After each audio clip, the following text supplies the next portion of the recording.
Assalamualaikum warahmatullahi wabarakatuh. Kami dari kelompok 5 kecerdasan buatan. Di sini saya Muhammad Ramaditya. Saya Firman Ardiansyah Putra. Di sini ada Abu Hanifah Sawan Maulana. Oke, pertama, kecerdasan buatan atau AI adalah simulasi dari kecerdasan yang dimiliki oleh manusia yang dimodelkan di dalam mesin dan diprogram agar bisa berpikir seperti halnya manusia. Latar belakang kecerdasan buatan. Menurut MacLeod dan Sel, kecerdasan buatan adalah aktivitas penyediaan mesin seperti komputer dengan kemampuan untuk menampilkan perilaku yang dianggap sama cerdasnya dengan jika kemampuan tersebut ditampilkan oleh manusia. Kecerdasan buatan merujuk pada pengembangan sistem komputer yang dapat melakukan tugas-tugas yang biasanya memerlukan kecerdasan manusia. Perkembangan teknologi komputer dan peningkatan pemahaman tentang kecerdasan manusia telah mendorong kemajuan pesat dalam bidang AI, termasuk pengenalan pola pembelajaran mesin dan pemrosesan bahasa alami. Hari ini AI diterapkan dalam berbagai bidang termasuk pengenalan wajah kendaraan otonom, analisis data besar, dan pengembangan robotika. Seiring waktu, kecerdasan buatan terus berkembang memunculkan tantangan etika dan pertimbangan keamanan seiring dengan manfaatnya yang terus berkembang. Oke, lanjut ke Abu Hanifah.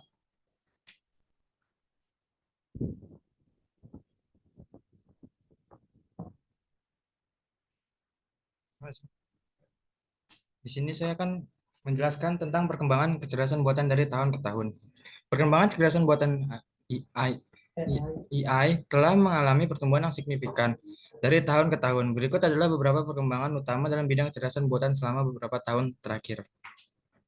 Pada tahun 1900, pada sekitar tahun ini muncul filsuf yang mengeluarkan teori-teori matematika yang menjadi landasan mesin komputer atau kecerdasan buatan.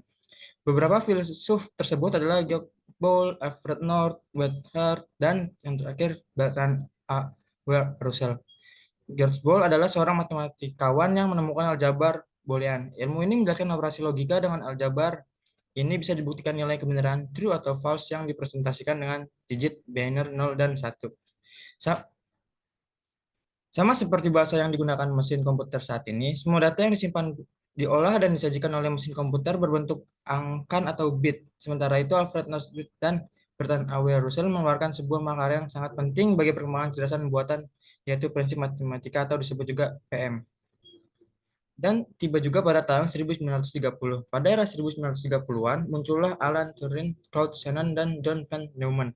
Alan Turing adalah salah satu tokoh penting dalam perkembangan teknologi. Ia adalah penemu Turing Machine dan teori tes Turing yang bisa menguji tingkat kecerdasan suatu mesin komputer pada era sekarang. Tes Turing dapat kita lihat mengaplikasinya dengan fitur T-Scape. Sedangkan Claude Shannon dikenal sebagai bapak dari teori informasi, teori yang lahir sebagai bentuk mengaplikasi aljabar Boolean. Dan pada tahun 1950, satu deklarasi Turing Test yang dibuat oleh Alan Turing mengusulkan uji untuk menilai kecerdasan mesin dengan melihat apakah manusia dapat membedakan interaksi dengan mesin dan manusia. 2. Model neuron perceptron. Frank Rosenberg mengenalkan model perceptron yang menjadi dasar bagi perkembangan jaringan saraf tiruan di masa depan.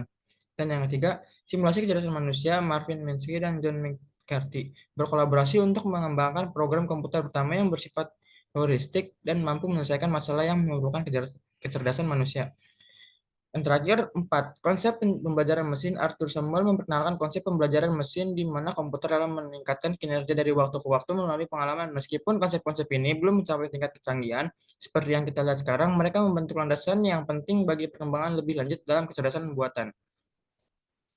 Tiba juga pada tahun 1980. Pada era 1980-an dikenal juga sebagai Second Wave AI. Pada ahli yang berkontribusi dalam era ini adalah David Romer, Loveredo, John Holland, Ron Vogel, Indo, dan John Koza. Hasil penemuan mutakhir di era ini adalah sebagai berikut. Yang pertama, Larenz of MLP. Yang kedua, Fuzzy Logic. 3. Managing Algorithm. 4. Evolutionary Programming. 5. Evolution Strategy. Dan 6. Yang terakhir, Programming. Dan tiba juga pada tahun 2000. Perkembangan kecerdasan buatan yang ketiga bermula pada era 2000-an saat komputer dan internet sudah ada.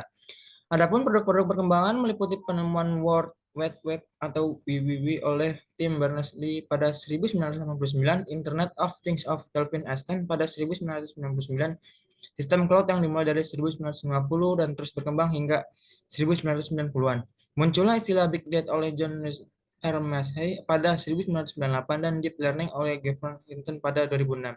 Dari Gus Latun yang disampaikan Dr. Lucas tersebut dapat diambil kesimpulan bahwa perkembangan AI terbagi menjadi 4 bagian, yakni dimulai dari perkembangan teori gelombang pertama yang menandai munculnya pemikiran untuk memberikan pengetahuan bagi mesin, gelombang kedua ketika mesin mulai mengolah data yang dimasukkan, serta gelombang ketiga saat interaksi telah ditemukan. Dan selanjutnya akan dilanjutkan oleh teman saya.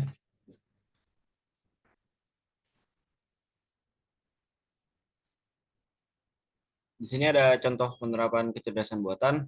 Kecerdasan buatan telah diterapkan dalam berbagai bintang dengan tujuan meningkatkan efisiensi, memberikan solusi yang lebih cerdas, dan mengatasi berbagai tantangan. Berikut adalah beberapa contoh. Ada Instagram, M-Banking, media sosial, M-Banking dari BCA Mobile, game online, media sosial dari WhatsApp, game online dari 8 Balpul, game online Free Fire, dan M-Banking dari BNI Mobile. Kesimpulannya, dapat diambil bahwa perkembangan AI terbagi menjadi 4 bagian, yakni dimulai dari perkembangan teori, gelombang pertama yang menandai munculnya pemikiran untuk memberikan pengetahuan bagi mesin, gelombang kedua ketika mesin mulai mengelola data yang dimasukkan, serta gelombang ketiga saat internet telah ditemukan. Alhasil, kini AI telah berkembang jauh dan seiring dengan semakin canggihnya teknologi di masa depan, bukan tidak mungkin AI juga akan ikut tumbuh bersamanya. Sekian dari kelompok 5. Wassalamualaikum warahmatullahi wabarakatuh.